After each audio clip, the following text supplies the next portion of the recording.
Alameda de las Pulgas in San Mateo, California. We are interviewing John Odenheimer. My name is Peter Ryan, I'm the interviewer, and Maurice Harris is doing the videotape. Could we begin by my asking you where and when you were born? I was born on November 12th, 1920.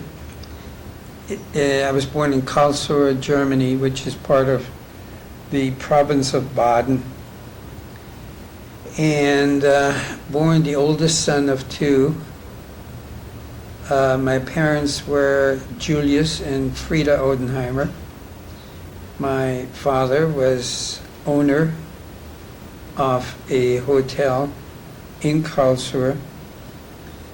The hotel was called the Nassauer Hof, which was a rather small hotel. I think it had about 20 rooms, and a restaurant was attached to it, which until 1935 catered to both Christians and Jews. But after 35, it catered to Jews only.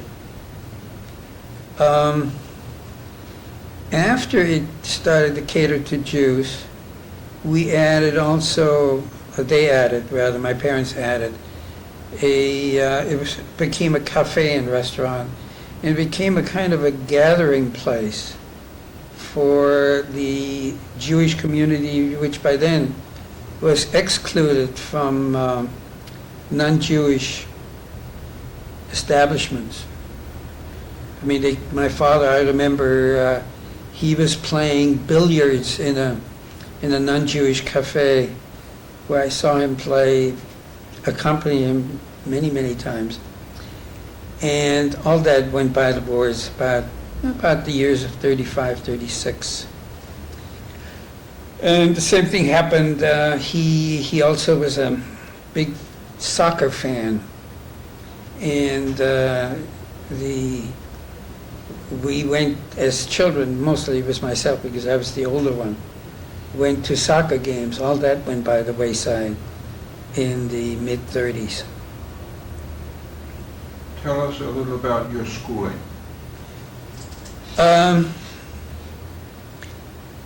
My schooling was interesting. I went to a school which had the nickname, it was in a neighborhood. It was a neighborhood elementary school. It was called Barfüßler Gymnasium. Now, for those who don't speak German, I have to translate it. It means a gymnasium is a high school which teaches only Latin and Greek. And Barfüßler means people who run without shoes. So you have a combination of shoeless high school. That was called Barfüßler Gymnasium. And the reason it was that it was in a rather poor neighborhood. It was a rather poor section of town. The street right next to the school was called Fasanenstraße. And it was famous for its prostitutes. For its what? Prostitutes. Prostitutes. Right. Okay. And so right next to the school was a street with prostitutes. And it was in a rather poor neighborhood, as I already said, poor neighborhood of town. And that's why I spent the first 4 school years. So for 4 years, I went to that school. Now, when they say shoeless gymnasium, does Schule. that mean poor, so poor they didn't have shoes? Some of them actually did not have shoes. Is that what the meaning of the No, the Barfüßler means without shoes or Yeah. barefoot. Yeah. Bar is bare and foot is... Why did they have that name, Barefoot Gymnasium? Because the people there were so poor that they couldn't afford shoes. Okay, that's what I meant. Yeah, and to make it more intimate, more personal, the kids were so poor that my parents, through me, invited some of my classmates to come to the hotel and restaurant and eat lunch with us, Uh-huh. the non-Jewish children. Of course, that, again, Well, by that time I was, let's see, I started going to school when I was 6, so I was 26, and I stopped going there in 1930, so this was all before Hitler. Right. How many people would come home and have lunch with you? 2 or 3, Uh-huh. sometimes more. Was that enjoyable for you? Yeah, yes, it was, very much so. Did that make you popular? I don't think it made, it's really interesting. In those days, the Jewishness was not commented on as much. I wasn't aware of it as much. I grew up, let's say, traditionally. We weren't religious, we didn't keep the Sabbath, we didn't keep kosher, but we were traditionalists. Mm-hmm. And so when these kids came... Traditional in relation to the religion? Yeah. Yeah. Yeah, very much so. How would the people be selected who would come home for lunch? Good. It's a good question, and I cannot really remember why that was. It wasn't that we picked the poorest ones. It's just maybe I formed a friendship with some of these children, and when they came, they didn't actually come without shoes. They did have shoes, but they were actually children who didn't have enough wherewithal, enough money for the parents to buy them shoes. Mm-hmm. That's why it was called that. It was a kind of a derogatory term, Mm-hmm. the Sparfußler Gymnasium, but it was also a kind of an affectionate term. Mm-hmm. Were those good memories, that school? Yes. Yeah. I remember my teachers very well. One of them was Herr Mays. He had a long beard down to his navel, I suppose. And he also became my violin teacher. And I went to his house to study the violin. Was he Jewish? No, No. nobody was Jewish. Uh-huh. I mean, as far as I know, I was the only Jew in that entire school. Uh-huh. So people wore long beards anyway? I mean, that was People wore just long style. beards. It's 1926, 28, people wore long beards still. Okay. Yeah. So you had Christian friends? I had lots of Christian friends. I had Christian friends into high school, and I'll get to that next. So after in 1930, I guess it was, I was admitted to the Realgymnasium. Now, in Germany, there are 3 levels of high school. One is the Realschule. The second one is the Realgymnasium, and then comes the Gymnasium. And the difference was the curriculum. In the Realschule, people went to who wanted to become merchants, salespeople, commercial, the commercial. In business? In business, so to Uh-huh. speak. Their languages were English and French, okay? Mm-hmm. Then the next level was the Realgymnasium, where I went. This was for people who had slightly more. They didn't want to become, they weren't the doctors and the lawyers. They were somewhere in between the engineers, maybe. And there the languages were French and Latin, Mm-hmm. both of which I took. Mm-hmm. And So it was a mixture of pragmatism and scholar. correct. And then the next level was the gymnasium, as I already mentioned, and the other languages were Latin and Greek, and no live language, no French wasn't, no French or English or any of these. And that was for the doctors and the lawyers and the clergymen, et cetera, et cetera. Now, how would it be determined what school one went to?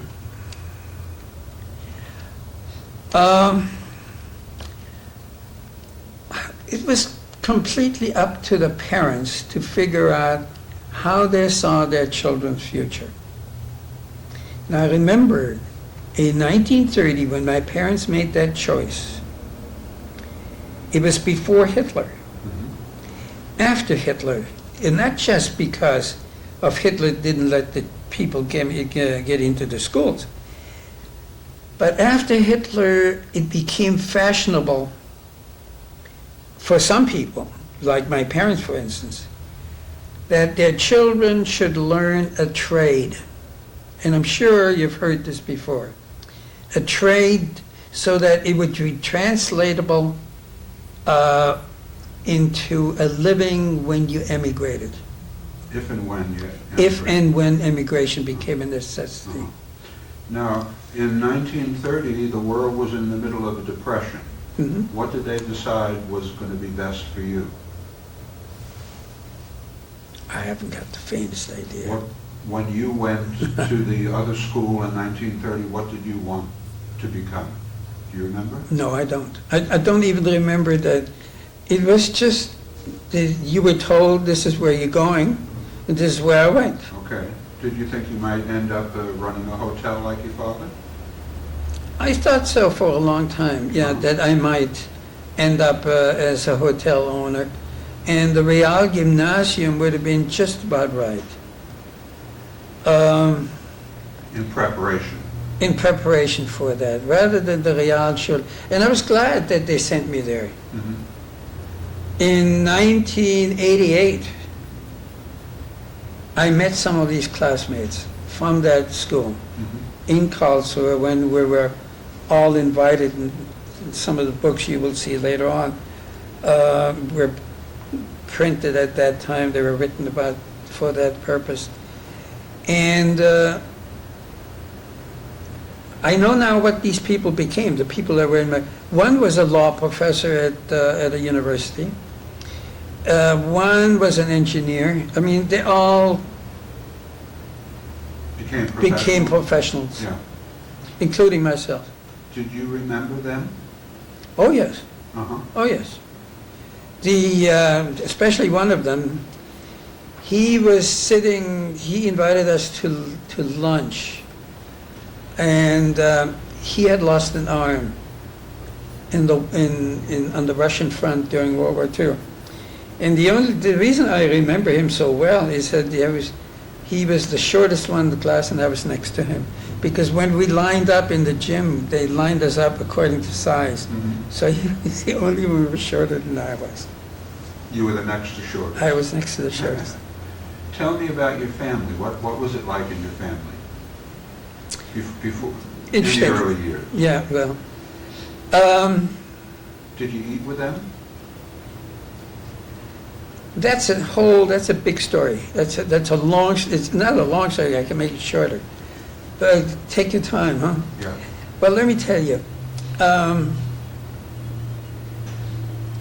Can I say here that you interviewed my brother? Sure.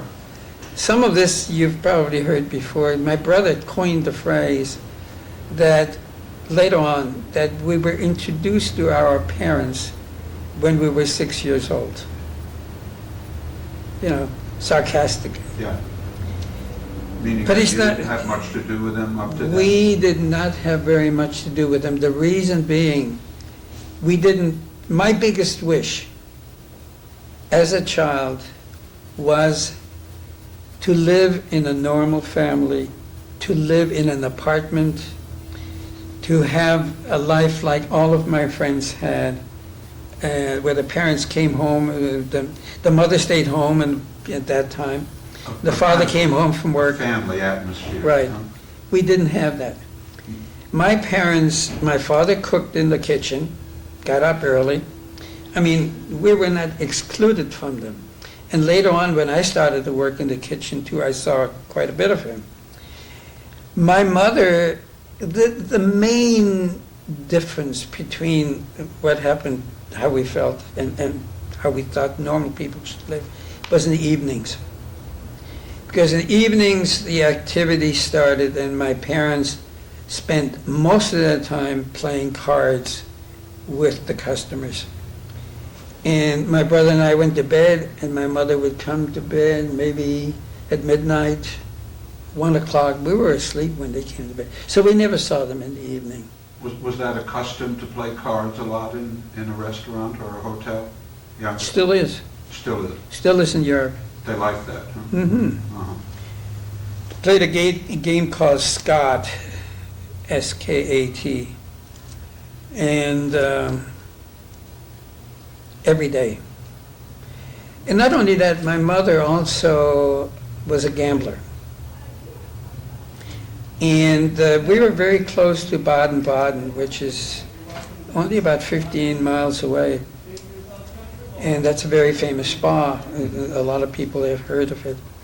And she went there at least once or twice a week To gamble? to gamble. And she played mostly roulette. Uh-huh. Did she win? According to her, she never lost. You don't believe that? I don't believe it. And even, my mother gambled even into, when she came here. Mhm. She still gambled, and she went to Tahoe on the buses. And even then, she never lost. In Tahoe, What were they like, your parents? beg your pardon? What my parents like?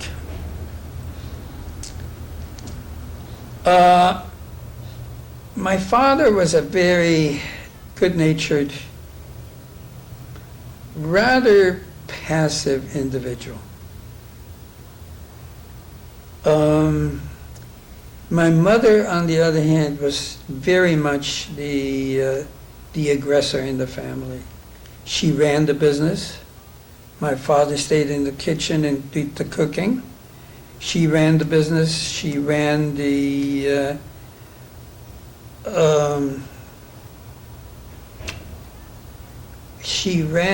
relationship, the public relations aspect of the business. Mhm. She got along very well, especially with men. She didn't get along well with women at all, but she got along very well with men. So she dealt with the customers? Absolutely. The other thing is that, and it's something my brother I don't think mentioned, there were 2 elderly aunts in the house. He may have mentioned it. Related to whom? To my father. They were my father's sisters. Single, older, very nice women. And they were against my father marrying my mother in the first place. They wanted him for themselves, to run the business. They didn't want to have they wanted to have another woman in that business like they wanted a hole in their head. Mhm. They did not want that. Okay, And so- they never really got along with each other either. So the business existed before your mother and Oh, father married? much before. In your father's side of the family? Correct. We had, and I think my brother mentioned it, there were 5 hotels in the business. We had 5 in the family, rather. There were 5 hotels. And I worked in, I'll get to this a little bit later. I worked in 2 of them. In the building from 3, but actually 2. Mm. So to finish the story about my schooling, I went as far as called Untertertia, which is I would say, till I was about 14 or 15. That's high school. And I already had 1 year of Latin, I had 1 year of French, and a lot of math and all these things. I was very good in languages. In 1935, Were you a good student? I was a pretty good student. Did you like school? Yeah, yes, I was terrible in math, and I still am. Uh-huh. In 1935, for a reason that I am completely unaware of, my parents sent me to Paris. And I went to school in Paris. The reason they sent me to Paris, I said I didn't know the real reason. I don't. My mother's mother, my grandmother, immigrated to Paris in 1934 and lived there with her son, who was epileptic. Do you know why she emigrated? Not really, I think it may have had to do with, I really don't know. I have guesses. What are you guessing?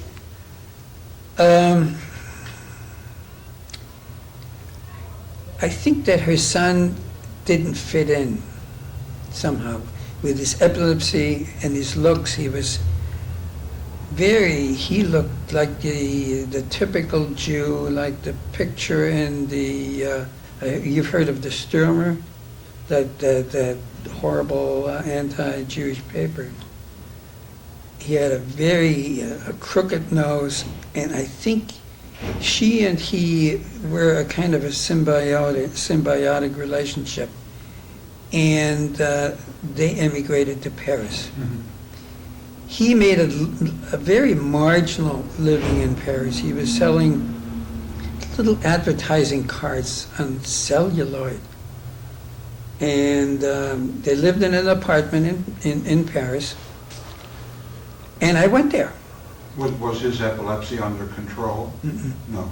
So he would have fits? Mm-hmm. Okay. Yes, and I Do you saw quite a remember- few of them. Do you remember talking with your family about your going to Paris? No, No. I don't remember. I did what they told me to do. You know, if they told me to go to that school, I was never consulted which school I wanted to go to. They sent me to the school. What was your understanding from them about why you were going? Why was I going to Paris? You see, the interesting thing is that it was before Jews were really excluded from German schools. I could have kept on going for another year, and that became very clear in '88 when I went back there, because there was another fellow in the school that I was friend with, another Jewish, who knew these guys, these classmates, much better than I did. Because you stayed there longer. Because he stayed there longer. Uh-huh. Exactly. Uh-huh. But I went to Paris, and I went to a very interesting, I've never been sorry, because as a result, I can speak French. Mm-hmm. And I spoke French very fluently when I was there, because I was there for a little over a year. They sent me to a Jewish school called École Maimonide, which Mm-hmm. which was a branch of the Alliance Israélite, which concerned itself mostly with people from from African Jews. So my classmates were all mostly from Egypt, Morocco, Algeria. All spoke French as their native language, because the Jews of the Near East all spoke French. Mm-hmm. And so it was very, Did you fit in? Beg your pardon? Did you fit in? Very well. The only thing, living in Paris without any money is not easy as a 16-year-old kid. Were you homesick? Yeah. Yes. What did you know about what was going on in Germany when you were sent to Paris? I knew something was going on, but, as I told you, I had written my memoirs the other day. And in these memoirs, I'm saying that before Kristallnacht, my awareness and my interest and my concern about what was going for Jews, etc., was minimal. Mm-hmm. Because I lived an interesting life. I was content within the family. I wasn't personally exposed to any discrimination. Beg your pardon? No incidents personally? No.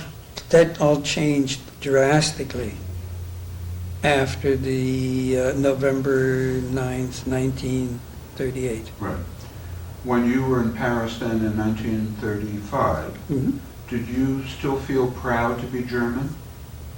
No. No. The German, the German in me was never very prevalent. The Jew in me, I mean, I was glad to go to a Jewish school. I felt like a German Jew. To feel like a German Jew is to feel like you have a religion other than the people around you. You have a different religion. But you aren't that different. You really aren't different, except for that religious thing. You don't look all that different. And people who did look different, I mean, people who looked very Jewish, were definitely, they stuck out. Also, we were very much... Were they objects of ridicule? Not really ridicule, but they were... Loners, more? They were more discriminated against, even by the Jews. And you also have to remember there was this big division at that time between the Eastern Jews and the German Jews. I'm not telling any tales out of, everybody knows that. And my parents were among those who were, they weren't the worst bigots, but they certainly didn't like Eastern Jews. They weren't wild about the Eastern Jews. I had a girlfriend. I had a girlfriend when I was about 15 or 16, in Karlsruhe, yeah. who was from an Eastern Jewish family. Where was she from? She was from Poland. Uh-huh. Her name was Manya. And your And parents they did not approve one bit. didn't approve? Not at all. Was that hard to leave her to go to Paris? She was only one of many. I see. She was, there were quite a few girlfriends. She was not the only one. Did you have girlfriends in Paris? Yes. Some of them real, some of them imaginary. Some of them, they were, you know, admired from afar at 15, and you dream about them, but I don't think I ever had a date with any of them. For one thing, I didn't have any money. And her name was Denise. I'll never forget that. The what? Denise was her name. Uh-huh. But I read the French classics like Racine and Molière and all this. I had a year of Talmud, which I wouldn't have had otherwise. So I've become now a Talmudic scholar compared to some of my current friends, because I had 1 year of Talmud, of which I don't remember very much. Now, how was it that you were only there for a year? I think the money ran out. The money ran out, my homesickness increased. I didn't get along all that well with my uncle and with my grandmother. My grandmother was a very bitter woman. Now, this was your father's? No, Your mother's my mother? mother's mother. By the way, as a sideline, this same grandmother who stayed into the early 40s saw the Germans marching into Paris and killed herself the same day. So she was one of the first victims of the Holocaust. She did not, there was a cousin of mine, she had another grandchild who was living with her, a cousin of mine who stayed in Paris and married a Frenchman, a French Jew rather, also Polish descent. They both survived the war. In Paris? In Paris. No, not in Paris, in France, Okay. in France. But whereas her parents were killed in Auschwitz, my cousin's parents were killed in Auschwitz. In fact, the entire family on my mother's side was killed in Auschwitz. And as I said, my grandmother committed suicide. That's documented. Tell me a little about the background of your respective parents in terms of where they came from and how long they had been in Germany. You know? Yes. I think somebody did a genealogy once, and they went back about 300 years, but on both sides. Mhm. And my father was born in a town called Wiesloch, which is very close to Heidelberg. And everybody knows where Heidelberg is. It's very close. I think he went as far as the 6th or 7th grade. And then became apprenticed. My grandfather, his father, this was probably the beginning of the whole thing, the hotel business, had an inn. Who they catered to, what they did, I have no idea. But I know one thing. My family right now, when we eat with silver from that inn that started maybe 150, 160 years ago.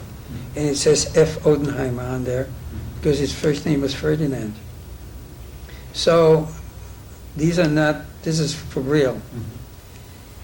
So he was born in Wiesloch and became a cook. He served a real apprenticeship and went to a cooking school in Switzerland. So he was a good cook. He was a very good chef. This is your father's father? No, it's my father. Your father? My father. My father's father owned this inn, 150 years ago. Okay. So your father was the real McCoy.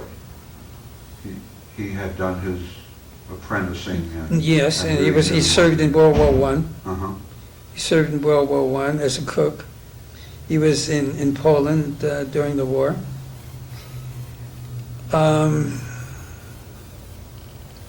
My mother, I didn't know my grandparents, by the way, on either side, except for that one grandmother with whom I lived in Paris.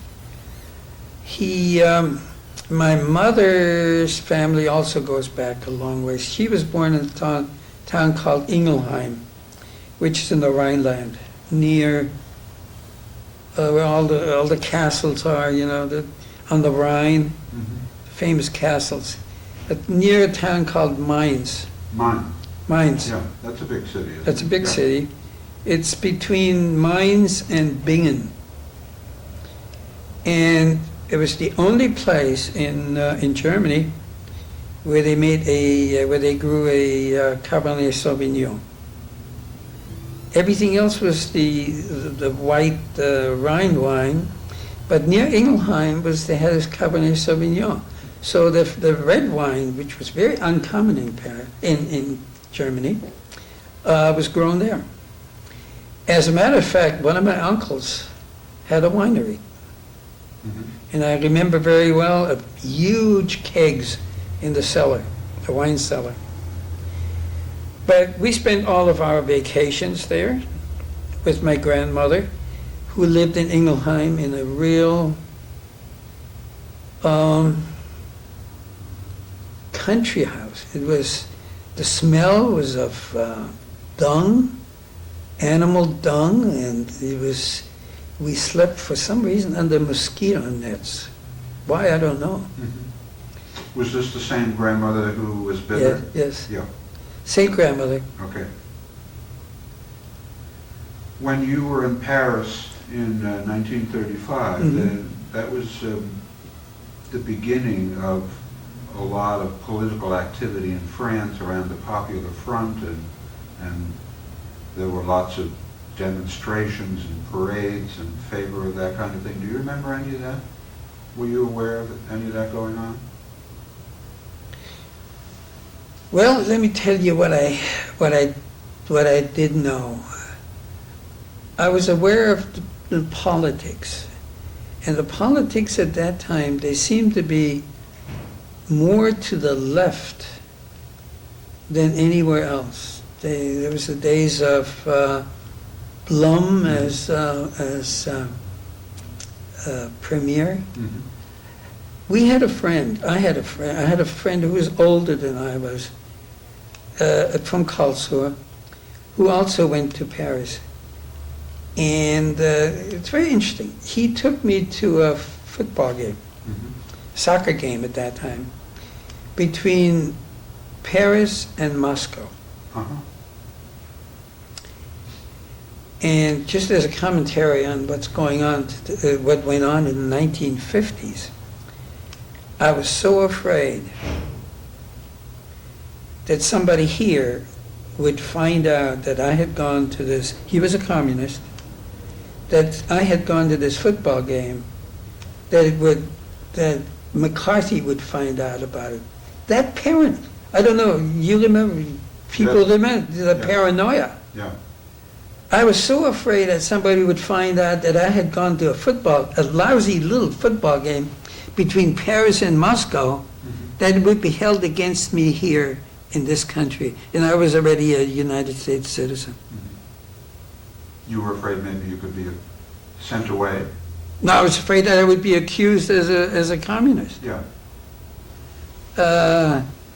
We had Das Kapital at home, and I made my wife get rid of it. Was this because you thought your citizenship might be in jeopardy? Who if they knows? found out? I was afraid somehow something would be in jeopardy. Yeah. In this Jewish school that you were in Paris, did they talk about what was going on in the world much? Mhm. No. Not at all. This was, France was, these were kids away from home. They lived in a boarding school. There was a boarding school there. It was very close to the Sorbonne, I don't know. I was back in Paris, but several times since then. I've looked for the school, could never find it. It's probably gone. Mhm.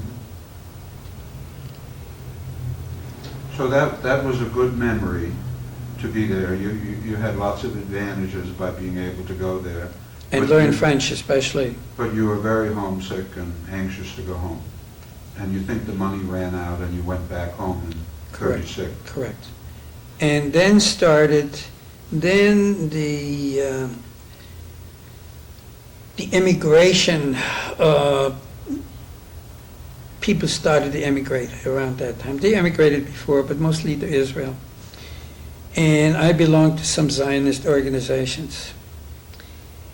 And that's when that shift to learning a trade began. Hmm.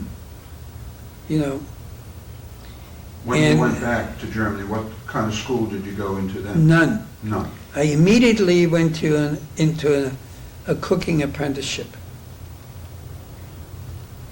And I had altogether 3 apprenticeships. Mhm. Each one was terminated probably because of homesickness. Hmm. These apprenticeships would be in different parts of Germany? Yes.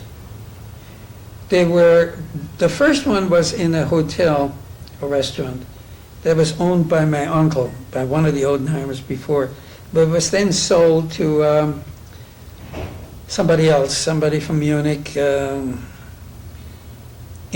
they still employed non-Jewish personnel. This guy was Jewish, but he had a non-Jewish girlfriend from Vienna. He ended up in Auschwitz, from what I heard. It was brutal. I remember being kicked down the cellar stairs by one of the cooks as an apprentice because you were low man on the totem pole. Not because I was Jewish, but because I was 16 years old and learning a trade. He kicked me down the stairs. Hmm. I lived with some of my mother's relatives. It was a town called Mannheim. And then went to another apprenticeship in Baden-Baden, where we also had a hotel. Now, that wasn't far from your Karlsruhe, home? not at all. Yeah. So I could come home.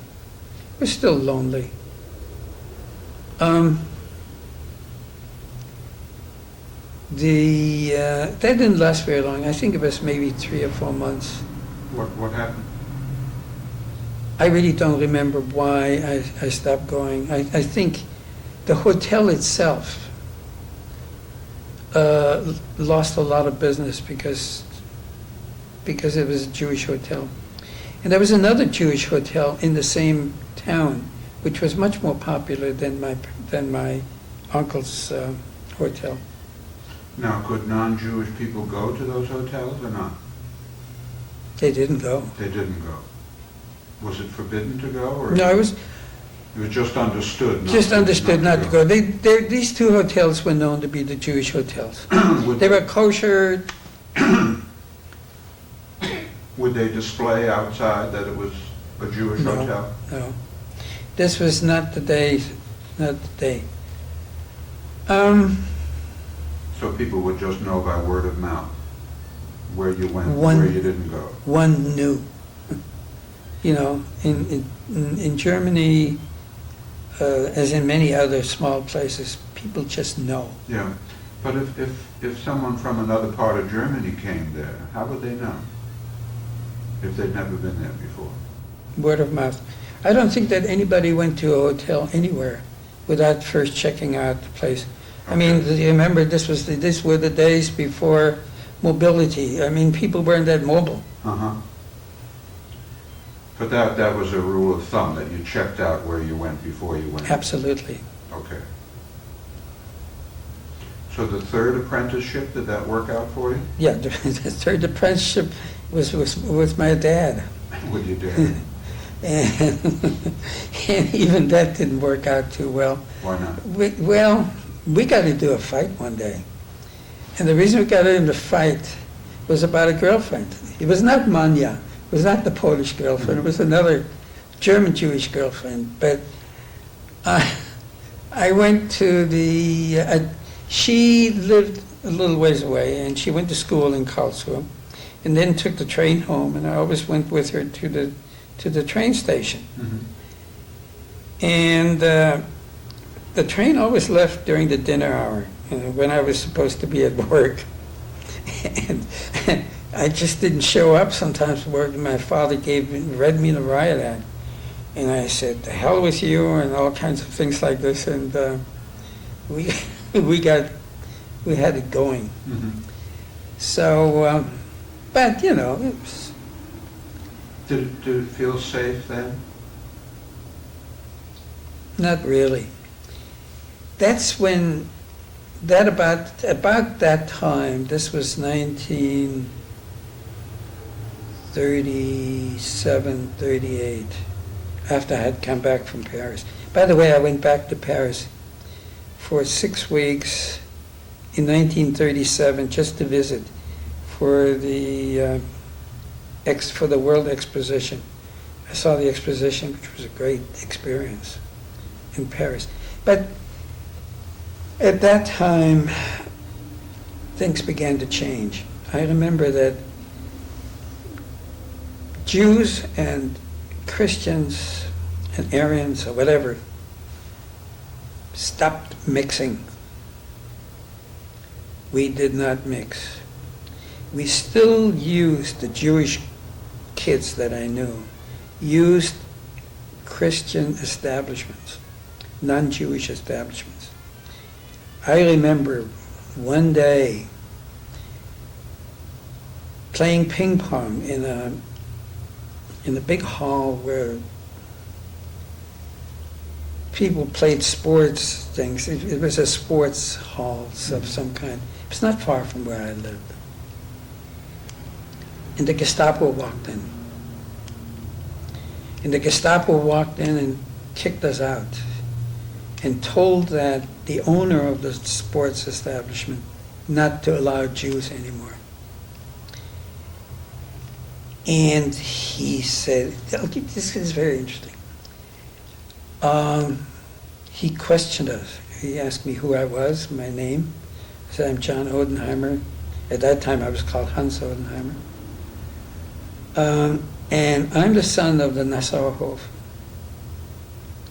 And I'll never forget, he said to me, I don't care if you're the son of the Emperor of China. You leave, you got to be out of here. These were two Gestapo men, and I know they were Gestapo men because they said so. So this was the beginning of the end. This must have been early 38, before Kristallnacht. Was your family talking about leaving? Everything changed, as I told you earlier in this interview. The entire emphasis, everything became immigration, immigration, immigration. And it was those days that I began to think about it myself. And I didn't know exactly where I would go. We had relatives here in the United States. But Where were they? beg your pardon? Where were they? In New York. My father had a brother in New York, an older brother, who had two fairly well-to-do sons. And they were supposed to be the ones to give us the affidavits. Nobody ever had was in touch with these people. I mean, they were living on another planet. Nobody interested in us. You know, I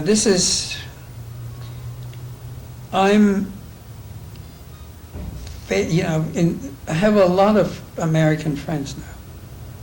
When we talk about this now, I begin to realize the width of the gulf that existed between Jews in Europe and Jews in America. In terms of awareness? In terms of awareness, in terms of what was going on, well, we knew they were taken care of, but they didn't know what was going on in Europe. They didn't know how precarious the situation was. Then you have to give them the benefit of the doubt. I was going to say, why was that, John? Was it that the people in Europe were not communicating what was happening, or what?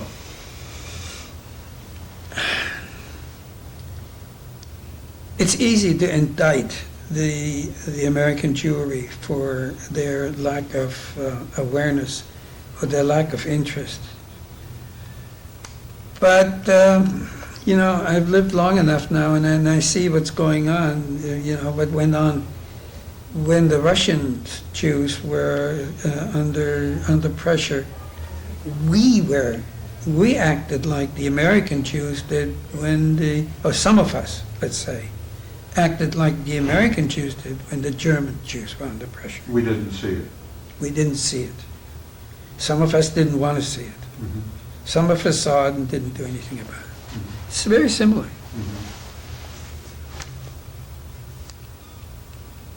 So you had these relatives, but it wasn't helping any, huh? Eventually it turned out that it was helping. Because my parents got out and my brother got out. I got out much earlier. I didn't leave with my parents and my brother. I left about almost a year before they did. When did you leave? I left 1939. In August of 1939, went to the Philippines. Tell me, go back just a little bit. Where Sure. were you and Crystal now? Okay. Kristallnacht, I was in my room with my brother. In the hotel? In the hotel, in one of the rooms. The people broke in broke into the house, broke the windows and broke the glass and broke everything around 10 or 11 o'clock. My brother tells me, and I don't remember this, my brother tells me that my parents called the police and that the police came and that the people dispersed. I don't remember this. I remember that they came back at 2 o'clock or 3 o'clock in the morning, broke into the house in much greater numbers, that they broke into my parents' room and broke the door down. And we had adjacent rooms. One was 16, one was 15. They all had numbers because it was a hotel. And the Gestapo or the SS or whatever it was came in on 16. I went out the window. I went out the door on 15, passed them, and went up on the roof. And spent. How high up was the roof? It was not a roof. It was not on top of the house. It was a small roof, which was a kind of a level roof. But you couldn't see it. You could close the door, and you couldn't be seen on that roof. Mhm. So I spent the night, or the rest of the night, on that roof By yourself? by myself, in my night clothes. And it was November, it was pretty cold, so I was freezing. By that time, the people were, the entire time I heard glass being broken. And you have to remember, this is a hotel with a lot of silverware, glassware, plates, smashed, mirrors. They were all smashed. I asked myself at that time, how do I get out? I had no idea and I found out that my father and my brother had been taken to jail. I didn't know, because I was out on that roof, hiding, shivering in the cold. I had no idea what had happened to my mother. How long did you stay out there? Till daylight. And I snuck back into my room, got dressed, and did something which is kind of typical of me.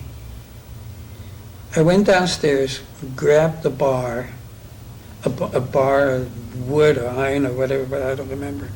Started smashing stuff. Hmm. I smashed my own house and got out this way by mingling with the population. Were there still people downstairs? Tons of them. They were still smashing things. Uh-huh. And I smashed stuff too and got out that way. Mhm. Went to my uncle's house. When you say that's typical of you, what do you mean? I do things, when things are down, when things are not going well for me, I become very inventive, and I will tell you of some more incidents later on, how I survived certain situations. Okay. At one time, I'll tell you, I was supposed to be deported from the United States, and I did something to stay here. But that's another story. What did you do? You really want to know now? Sure. Well, after I left Manila during the war, World War II, I got out on an American merchant ship during the war. I was the second Jew, actually, to leave. Let's be honest about it.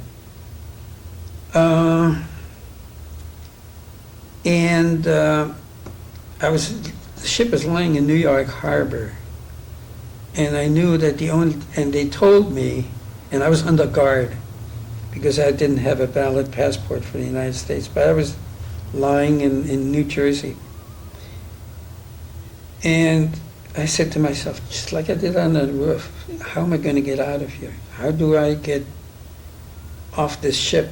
They were going to take me to Germany, they told me. Well, I took 10 aspirin. I got into the medical cabinet, took 10 aspirin.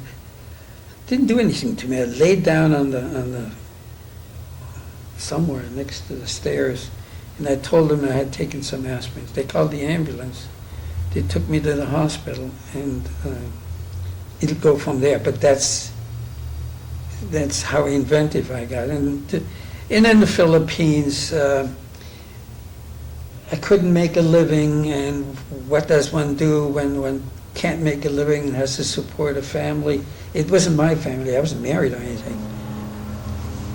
But I started to work for the Japanese Army,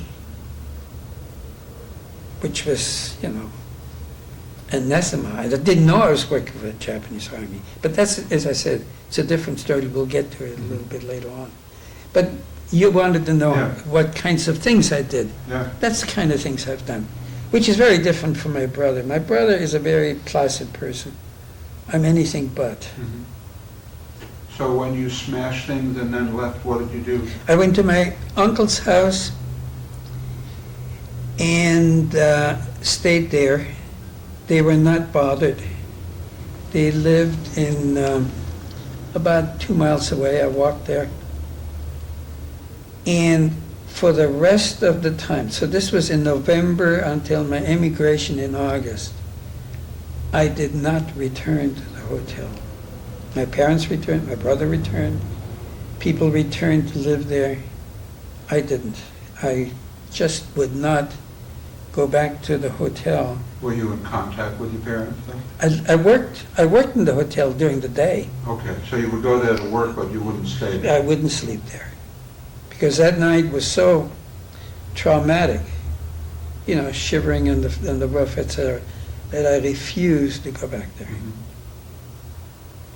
Didn't feel safe? No. Didn't feel safe one bit. Did your parents understand? I gave them no choice. Uh-huh. I was determined to not sleep there anymore. Were you also determined to get out? More and more. It's kind of interesting that why I wanted to emigrate, and I still didn't quite accept the Jewishness, the whatever was behind it, the antagonism, the enormous hatred that the Germans had. And I somehow rationalized it, and I thought I should emigrate because the Germans are going to conscript me for the army. Mm. That's what I was afraid of. Mhm. So I did everything I could to find a way of emigrating. And yet, there was a certain ambivalence in me. That very late, one day I took a train and went to Switzerland. I could do this because I didn't have a J in my passport. I was one of the few people without a J. How did that happen that you didn't have a J? I have no idea. Accidental. Huh. Most people had a J. Yeah. I had the Israel in there, The middle name. the middle name, the Israel, but I didn't have a J. And as we found out now, it was the Swiss who made the Germans put in the J so that people couldn't.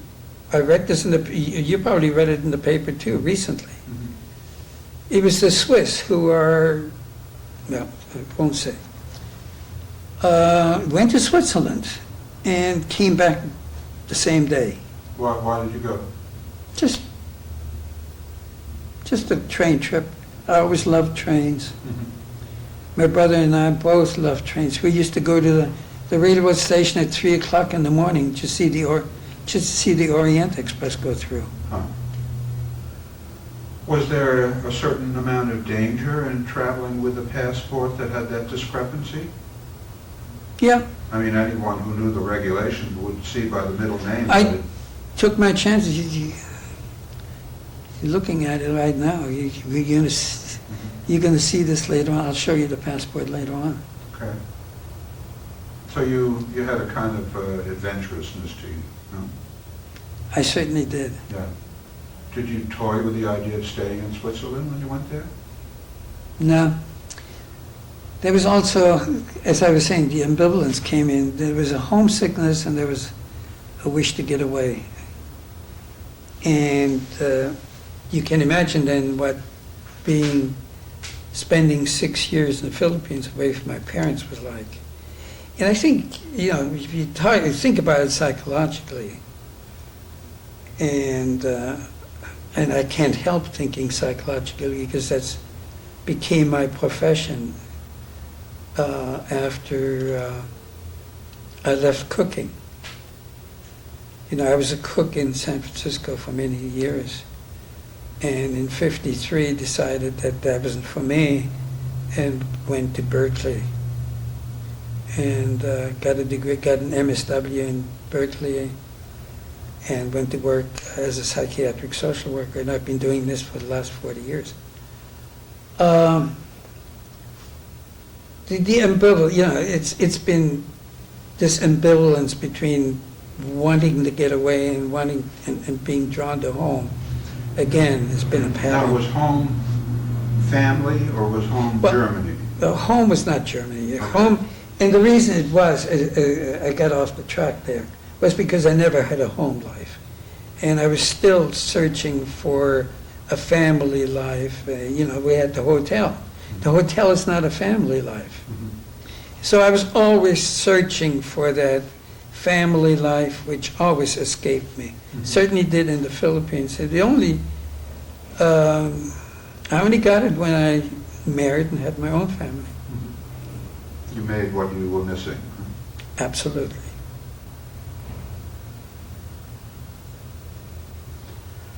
So were you and your family both were you trying to all get out together? Was that the idea? I didn't want to wait. I'm also an impatient person, Uh-huh. and I couldn't wait until my parents, because I was afraid that something would happen to me. It's like running out on the roof. I'm the kind of person who wants to make things happen, Mhm. and rather than have things happening to me. And I thought that my parents and my brother were in a stance where they were waiting for something to happen to them. As it turned out, they had to wait till 1940, late in 1940, before they got out. I left in August of 1939, and since we're there, I might as well tell you what happened.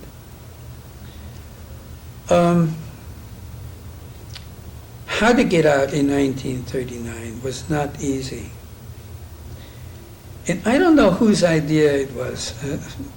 Maybe my mother, who's just as, to some degrees, fairly inventive person. She found out that there was a plane going from Berlin to Bangkok in August of 1939. They started the new service. They wanted to start a service to Bangkok. And she got me a ticket on that plane. And I needed, because by that time, I knew I was going to go to the Philippines where my uncle and my cousin was. And I did get a visa to the Philippines. And I had to go to the American consulate because the Philippines were a territory at that time. Got this visa, and the question was how to get there. I had to get visas for everywhere, and I did this by myself. Visa for every country that we stopped in. This was Iran, Iraq, Syria, Lebanon, you name it, from here to there. Through the German government, Mhm. you had to get this. No, you had to get it through the various consulates. You had to go to each consulate. You had to go to each consulate. I went to consulates in Frankfurt, Berlin, etc., etc. You were 19, I was 18. 18. Was that difficult? Getting the visas? Yeah. No. No. No. The French visa I got in Karlsruhe itself because there was a French consulate there. So my mother got me a ticket on this plane. They saw me off at the airport in Tempelhof in Berlin. Why didn't they go? They have no business in the Philippines. They didn't want to go. Where did they want to go? They wanted to come here, the United States, San Francisco, or no, New York or wherever. And they were willing to wait. Remember, they were on the waiting list. So your sense of danger and theirs was very different. My sense of danger was different from theirs. As I said, I'm the kind of person that makes things happen. They're the kind of people who let things happen to them. So is my brother. Okay. And I made things happen, and that's getting a visa to the Philippines. I didn't want to take a chance of being annihilated or conscripted or whatever could happen to me, so I made things happen. The conscription was really a denial, wasn't it, of what was going on in the This country? at that time? description was a complete denial, Yeah. absolutely, which was saying in a sense, you're still their equal. And they still want- Psychologically speaking, that's what all it is. Mhm. Complete and utter denial Mhm. that we were ninth-class citizens Right, and in mortal danger. and in mortal danger. Yeah. Did you have a sense that the war was going to break out? Was there something, could one tell in Germany that war was near?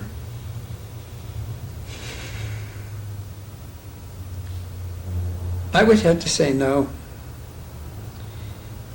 One could, you could see all the moves, the annexations of Czechoslovakia, and something interesting. I've been reading that Polish Jews were, what's the word? They were driven out of Germany, or they were expelled from Germany right after Kristallnacht. Mhm. You know that I didn't even know that Mhm. until I just read about it recently. I had no idea. And the Poles weren't too eager to take them. That's correct. Yeah, yeah. I didn't know. Mhm. Well, I can see why there was that famous von Rath and Greenspan, who was the Polish Jew who killed that attaché in Paris. Mhm. Well, anyway, coming back to war. No, I don't think I knew that war itself, that it was that serious, especially not between, that Hitler would invade Poland. Yeah. I had no idea. Just describe what that was like, you're leaving from Tempelhof. From Tempelhof? Tearful. My mother was completely unsophisticated as far as life, what she thought life in the Philippines was like. The most important, I had a big suitcase. It wasn't really a suitcase, it was a box, like a great big aluminum box. Aluminum because it had to be light to be on the airplane. And in it were this combination, a set of knives, so that if you become a cook, if you're cooking in the Philippines, you can use the knives, but also a handmade white tuxedo. How's that for juxtaposition?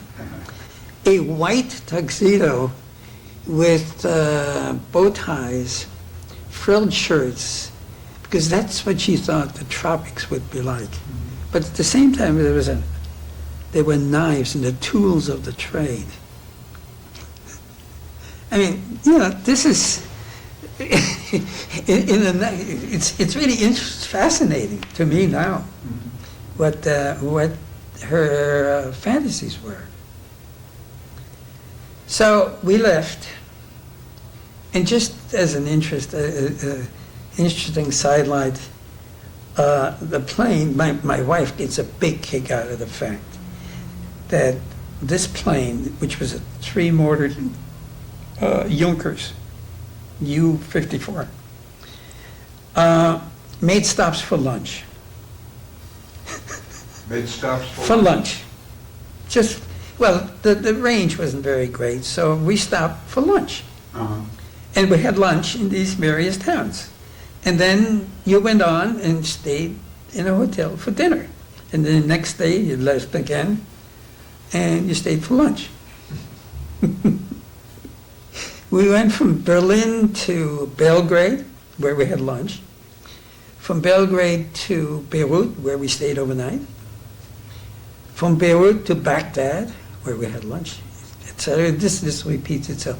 Baghdad to Basra, which is on, Basra. It's been in the news during the Gulf War. From there to a place in Iran called Jask, which was under Persian Gulf. The water was so hot in the Gulf that you couldn't put your feet into the water there. It was that hot. In the ocean water. From Jask to Karachi. From Karachi to Jodhpur for lunch, the Maharaja's Palace. From there to Allahabad, Calcutta, which was unforgettable. Calcutta for the night, because I had dinner with the crew, and the German crew accepted me. They must have known I was Jewish, but they accepted me, and I sat with them for dinner. Why must they have known? Oh, I don't know. I don't know. I didn't talk to them very much. In fact, I don't even remember talking to them, period. But I'll tell you some interesting things. In Calcutta, we had dinner and then stayed in a hotel called the Great Eastern Hotel. By the way, I went back to the Great Eastern Hotel a few years ago just to recreate some of that thing. Can't go home again. It was completely different.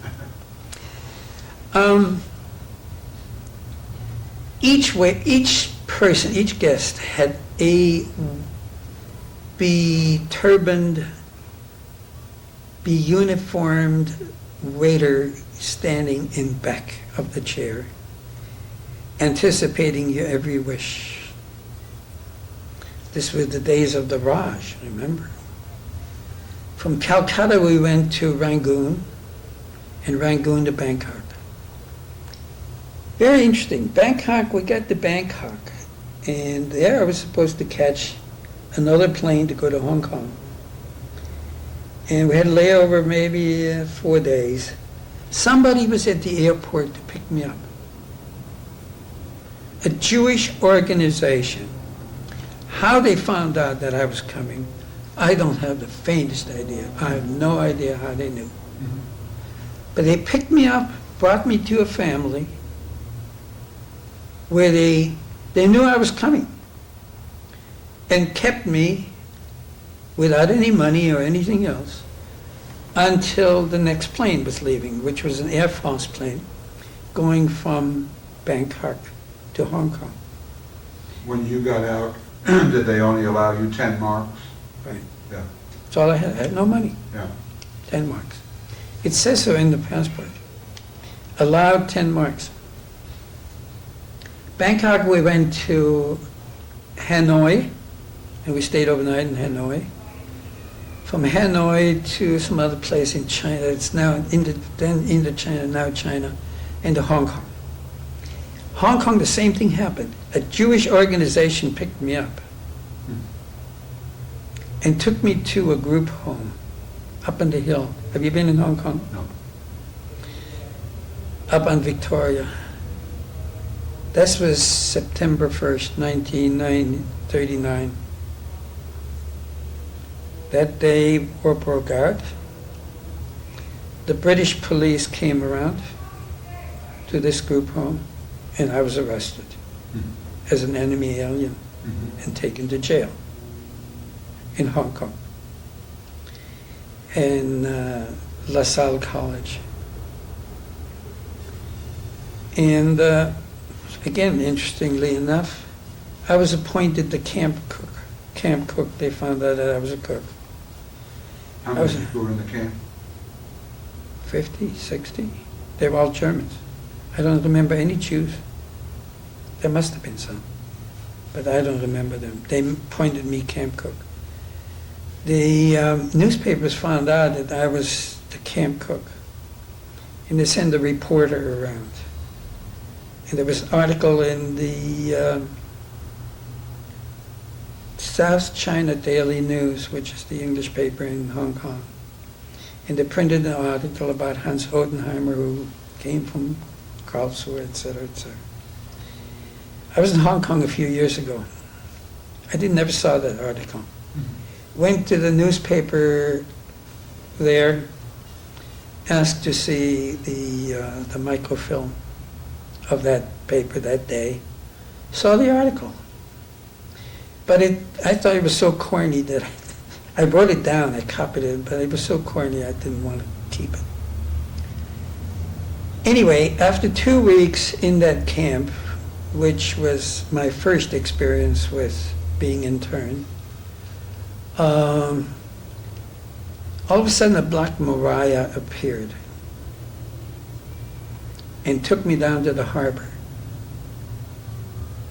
and put me on a ship. It was an Italian ship called the Giulio Cesare. And went to Manila. Took me to Manila because they saw that I had a passport, that I had a visa for the Philippines. They knew I was a Jew probably and let me go. And I arrived in Manila on... Who paid for the trip? I had the ticket. Ah, I had the ticket. that's what you were going to do? Yeah, yeah. Okay. Arrived there on 18 September 1939. Was picked up by my uncle, my father's brother, and a cousin and her husband. And I lived with them for a while. What kind of work did they do? He was an engineer for the PG&E, at that time it was called the Philippine Gas and Electric Company, same name. Hmm. But they didn't want me. I didn't want them. It was a place to get. I wanted to get away from Germany. So I went to the Philippines, but not to be with my relatives there. Started to work at the Manila Hotel in Manila, which was one of the very good hotels. And made all of 50 pesos a month, which is $25. That was my salary. Put me to work in the kitchen with a lot of Filipino cooks. I was the only white man, and I shouldn't say white man, the only Caucasian cook. A totally different cuisine or something you were familiar with? Very familiar. Uh-huh. The head chef was Swiss. Stayed there for maybe 6 months. Then I got another job with an American in an American bar, and I got the grant twice as much money, $100, Hmm. 100 pesos, $50. Before I was making 25, then I was making 100, which was a lot of money. What did you know about your parents' whereabouts at that time? Were you in contact with them? Yeah, I think I got letters. Because they left in 40, and I knew that they were about to receive their visa, and that they were leaving Germany. And I knew that they had gone to San Francisco. My parents left by way of Siberia, Japan, Honolulu, San Francisco. And since it was 1940, I must have known that we were in touch. Mm-hmm. But after the war, after the Japanese invaded the Philippines, that was gone until 1945. In 45, from Australia, when I was on that ship, I was able to send a telegram to my parents, first time. So you were in Manila when the Japanese invaded? No, No. I was not in Manila when the Japanese invaded. I was away from Manila when the Japanese. I was in the provinces somewhere, in a little inn. It was run by, can we call a stop here? Because I'm getting a little woozy. Okay. Way to, I was just beginning to work in the Philippines.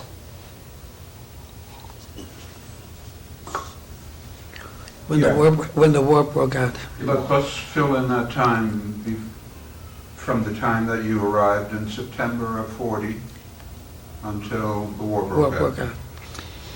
I was working mostly at the Manila Hotel and cutting off the toenails, cutting the toenails off chicken feet. Mhm.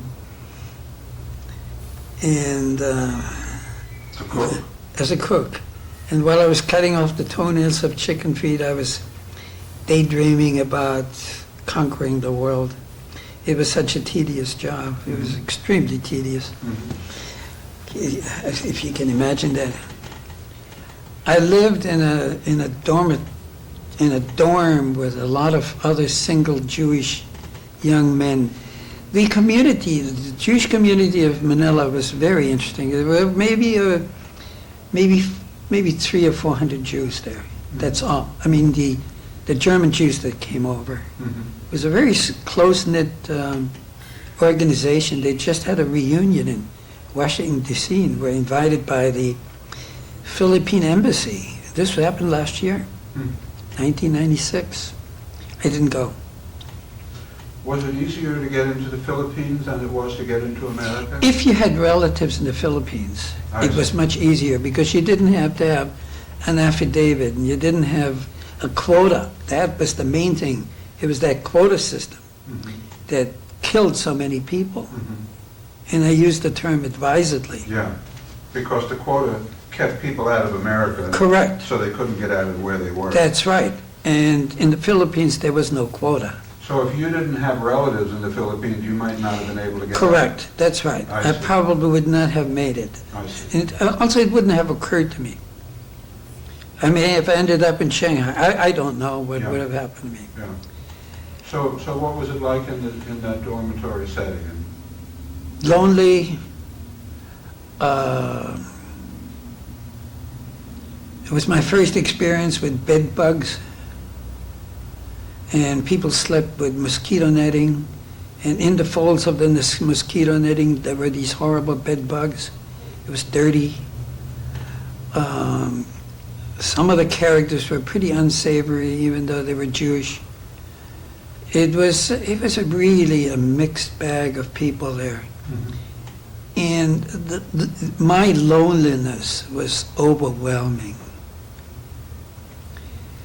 So when war broke out, I was working in a small inn owned by two Americans on the road to Baguio. Baguio is a resort. It's kind of what Aspen is in America. Kind of, it was way up in the mountains somewhere. They had pine trees, and it wasn't as hot as it was in the Philippines. You have to remember, this is the tropics, 90s, 92, 3, 4. People in those days worked in offices that were not air-conditioned, and you had to wear a suit. And sometimes you had to change your suit 3 times a day because it was soaked, absolutely soaked. And Did you ever get to wear your white tuxedo? after about 2 weeks in the Philippines, I sold it. For what? For very little. Uh-huh. The knives I didn't sell. They came in handy. They came in handy, but the tuxedo I sold. In fact, the knives, I must have brought them here because I know one of my children still has one of those knives. With F. Odenheimer. No, with J. Odenheimer. J-O. It's just J on the thing. Because the letter J was easy to burn in there. I burned it in with a piece of something burning. Anyway, so I was up there in the mountains, You were the cook. and I was the cook. They had a swimming pool. And I remember jumping in the swimming pool with a spear gun. But that's not the story. The story about, and this is something that I would love to investigate, and I don't know how.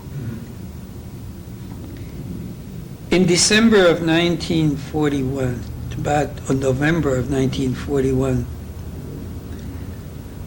all of a sudden 2 Japanese businessmen appeared at this inn. And they were welcomed with open arms by the owners of the inn, who were American. Mhm. And even at the time, I thought this was rather suspicious. Now, what are these 2 Japanese businessmen doing here in the middle, absolutely the middle of nowhere? To this day, I'm convinced that they were spies. And I don't think I'm being paranoid. They were spies. And I even suspect that these 2 Americans were in cahoots with these people. And again, I don't think I'm being paranoid. Because there was just something between these people, between these 2 Japanese so in quotes, businessmen. And I never heard from any of these people again. Because December 8th, now for me the war started on for you people here, it started on December 7th. For me it started on the 8th because of the international dateline. And we began to hear the bombs falling in Baguio. There was an army camp called Camp John Hay. And the bombs started to fall up there. And for some reason, I wanted to get away from there. And I went up to Baguio, and the bombs had stopped falling then. But somehow somebody on the American something got wind of me being German and threw me in jail. Again. Second time. First in Hong Kong, then in Baguio. About 3 days later, the Japanese appeared and freed me as a German. They welcomed you. They welcomed me. And put a tag on me saying Doitsu in katakana. You know what katakana is? Katakana is the phonetic script of the Japanese. And I was able to write it very well. In katakana I said Doitsu, which means German. And they asked me where I wanted to go. I said I wanted to go to Manila, relatives there, et cetera, et cetera. They put me on a truck, on an army truck. And the army truck took me through the valley. It was about 100 miles from Baguio to Manila. And we drove through the night, through the burning cities, to the shells falling all over, to the fighting still going on in the valley. And I drove on this Japanese army truck. They let me off in the middle of the street somewhere, in the middle of the night still. And I made my way to my uncle's or my cousin's house. 2 weeks after that, my cousin had lost his job. They didn't have any money, they didn't have any food. I had to go to work. I needed to go to work, and somebody had to make a living. And I was looking at the newspapers for ads for cooks.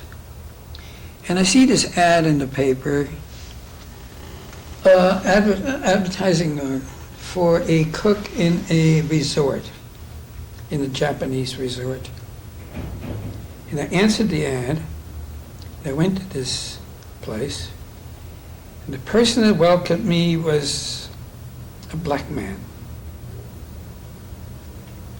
He was as black as any Afro-American. But he had a funny cast to his eyes. Had a funny what? Cast to his eyes. Uh-huh. But funny, his eyes were a funny shape. And I found out later on that he was half Japanese and half American. He said, "You want a job?" And I said, "Yeah, I want a job." And we have this resort to the Manila Hotel, for which I had worked before. And they took me up there, and it was an old Mercury station wagon with wooden sides. And I arrived there, and lo and behold, it was a rest camp for Japanese officers above the rank of colonel. Only colonels and above, generals, etc. What am I going to do? I stayed there, cooked for them. How long? For about, well, the hotel was closed then, and then they transferred me to a hospital somewhere in the valley. And I worked for them for about a year. The officers didn't like your cooking? Oh, they loved my cooking. No, I had no complaints on the cooking. Why did they transfer you? Because the camp was, the resort was closed. I see. So they transferred me to another camp, and there I worked with 2 Chinese cooks, and we cooked Chinese, and I was able to cook Chinese or cooked European. And the Japanese didn't want to eat Japanese food, they wanted to eat something else. And I remember I became friendly with not friendly is not the word, with a Japanese dentist. And I was a very good ping pong player at the time, and he was a very good ping pong player. Didn't speak a word of English, and I didn't speak a word of Japanese. We had about 500 games of ping pong without saying one word to each other. They were very good ping pong games. Mm-hmm. I mean, if you're a ping pong player, we were slamming each other away, and it was great fun. But he also pulled all of my front teeth, and it was the dentistry. The quality of the dentistry left a lot to be desired. I lost an awful lot of teeth later on. Anyway, that was it. I had to do all the shopping, and Did you have any qualms about working for the Japanese? some, but you have to remember, it was a necessity. I didn't know anything about any atrocities at the time. And it wasn't that big a deal at that time.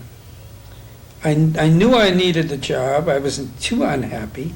I knew in the Philippines, in Manila, I would have had to stay with my relatives, which I really didn't want to. And Did they pay you pretty well? they paid. They paid pretty well. I made a lot of money on the side. Doing what? Buying stuff, in the Orient, it's customary to get a kickback. So I collected my kickback, working for the Japanese, buying vegetables and meat and stuff, going to the markets. I did feel, the only time I really felt badly is when we ran into American prisoners, because every once in a while we did. Because what? Ran into American prisoners. Yeah. We did, and that made me feel badly. But I have to say that after the war was over, that period of my life became a great source of unhappiness for me, because by that time I became aware of the relationship between the Japanese and the American, the atrocities, the loss of life.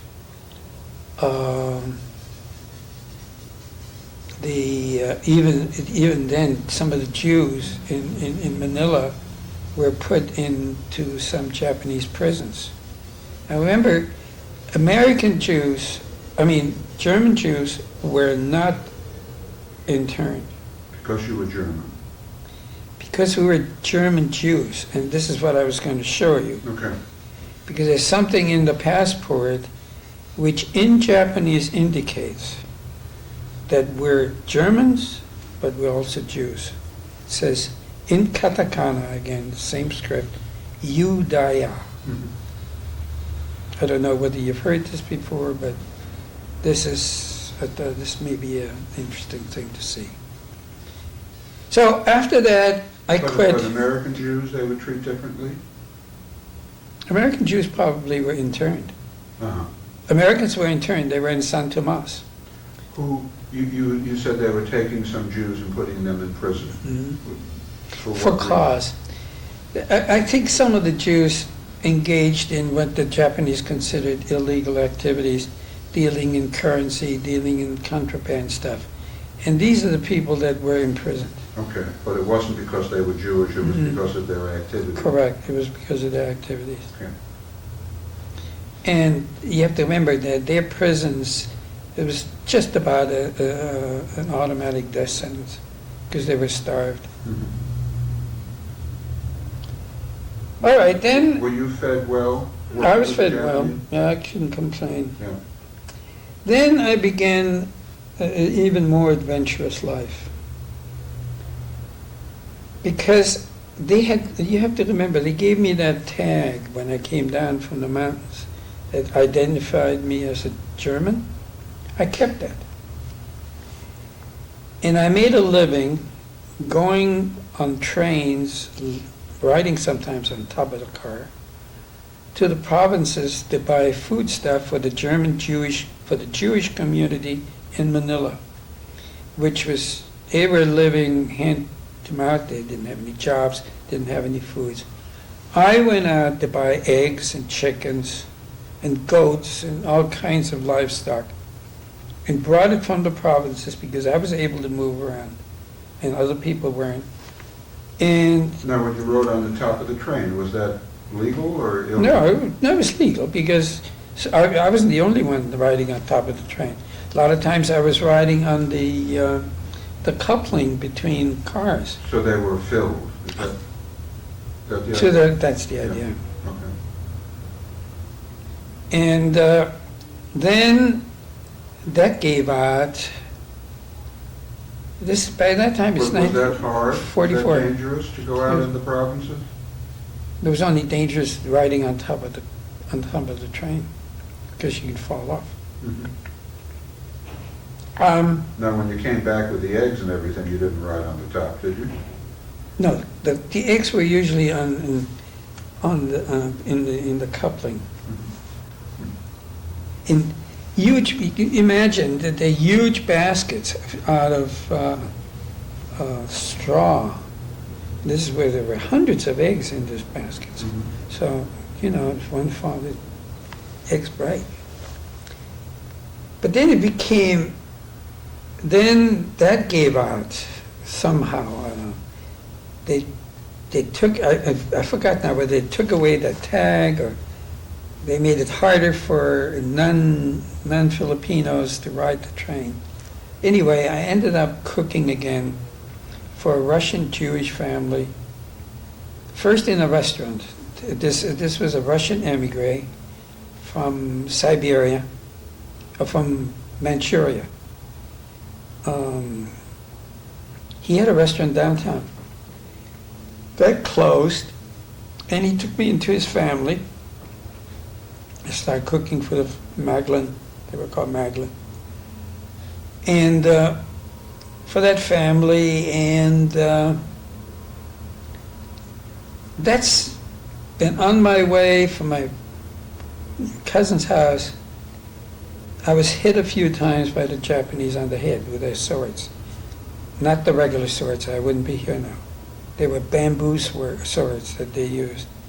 And the reason that you were hit on the head was if you didn't bow down to the sentry. I mean, if you passed the sentry and you had to bow. If you didn't bow, you got hit on the head. Did you know that? But the first 2 times I didn't realize it, so I was hit on the head. So you After that, learned- I bowed. You learned quickly. I learned quickly. I bowed.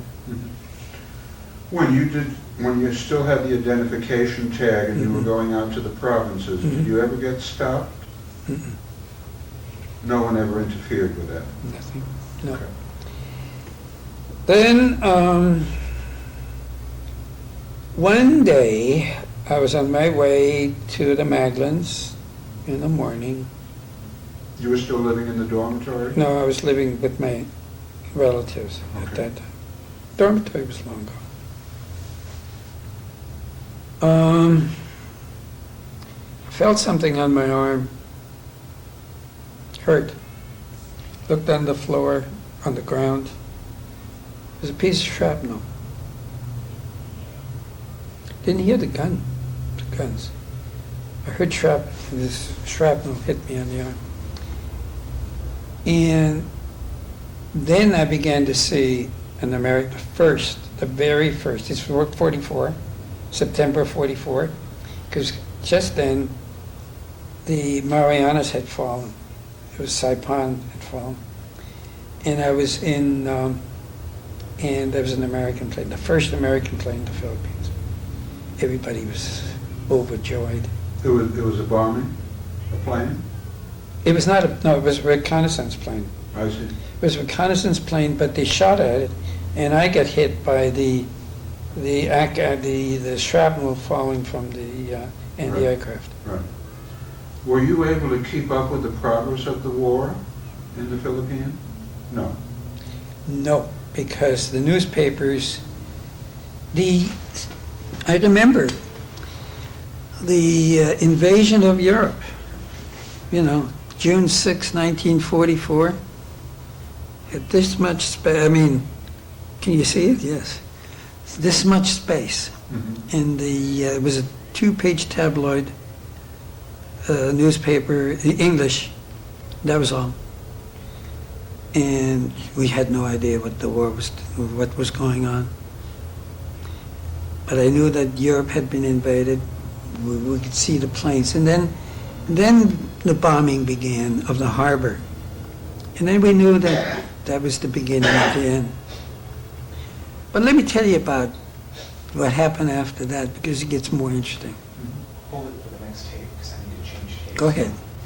It really gets more interesting.